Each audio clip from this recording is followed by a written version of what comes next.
ওয়ালাইকুম আসসালাম, বসো বসো।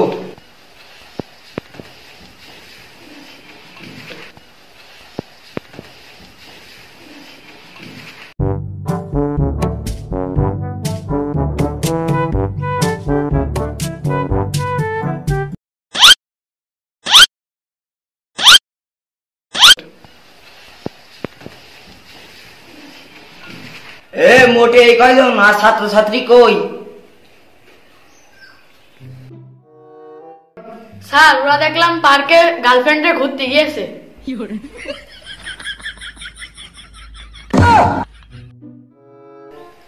সবাই কি গার্লফ্রেন্ডে পার্কে ঘুরতে গিয়েছে? আর গুলো কই? স্যার সব ধান কাটতে গিয়েছে, ধান কাটার সময় না এখন, সব ধান কাটতে গিয়েছে। সবাই কাজে গিয়ে, তাহলে তোরা আসিস কি করতি? তোদের আসতে দিয়েছ কিটা? স্যার আমার বাড়ি কোনো কাজ নেই, সেই জন্য আমি আইস, না হলে আসতাম না। স্যার আমার বাড়ি কোনো কাজ নেই, যদি বাড়ি কাজ থাকতো তাহলে আমরা আসতাম না।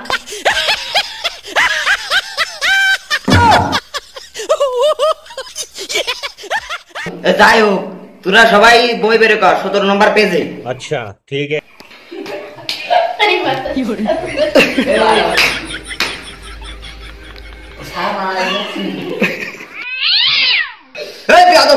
মারামারি করছিস কেন? বাড়িতে ভদ্রতা শিখায়নি?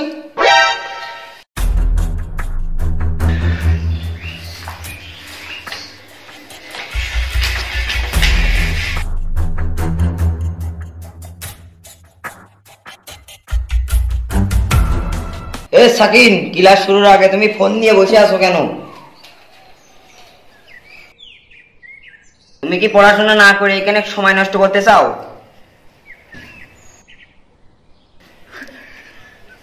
স্যার আমি এটা গবেষণা করছি স্যার। গবেষণা? তুমি কি গবেষণা করছো?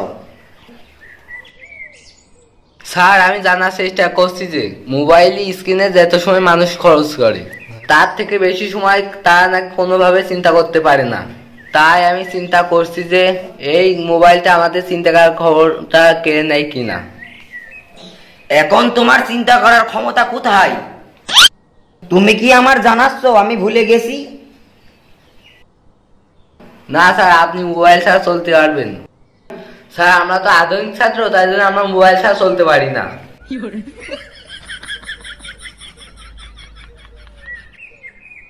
এরা আমার পাগল করে দেবে না তো? না, যাই হোক, আমি ঠান্ডা হই। তোমার কথা শুনে আমার মাথা গরম হয়ে যাচ্ছে। তুমি যদি এরকম অদ্ভুত গবেষণা করতে থাকো, আমি তোমার পরবর্তী ক্লাসে 1 ঘন্টা তোমার এক্সট্রা বই পড়তে কব। স্যার আমি তো বই পড়ার জন্যই তো মোবাইল ব্যবহার করি। তাহলে তুমি জানো না মোবাইল তোমার চিন্তা নষ্ট করে না, সেটা তোমাকে ভুল পথে নিয়ে যায়। আচ্ছা ঠিক আছে। হইত বাড়া, স্যার যাওয়া দেখ বলুকে, আমি একটু ফোন টিপে নি। সেকেন্ড, তোমার জন্য আজকে একটা পরীক্ষা রয়েছে। স্যার পরীক্ষা? কোন ধরনের পরীক্ষা স্যার?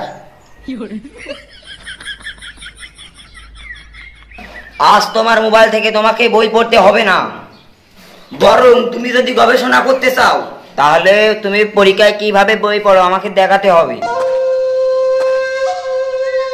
স্যার আমি কি পড়বো? তোমার বুদ্ধি দিয়ে বলো, মোবাইলে কিভাবে পড়ো তুমি?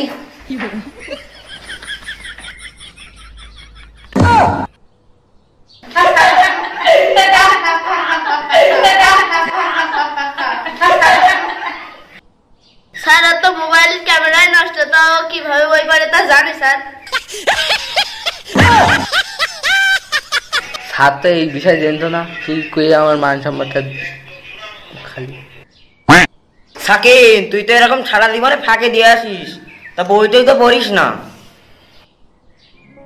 শিক্ষককে সম্মান করব, এবার থেকে আমি ফাঁকি মাকি দেবো না, এবার থেকে শিক্ষককে সম্মান দেবো, দেখা হলে সালাম দেবো, আর প্রত্যেকদিন আমি বই পড়বো, আর ওই ফোনে হাত দেবো না।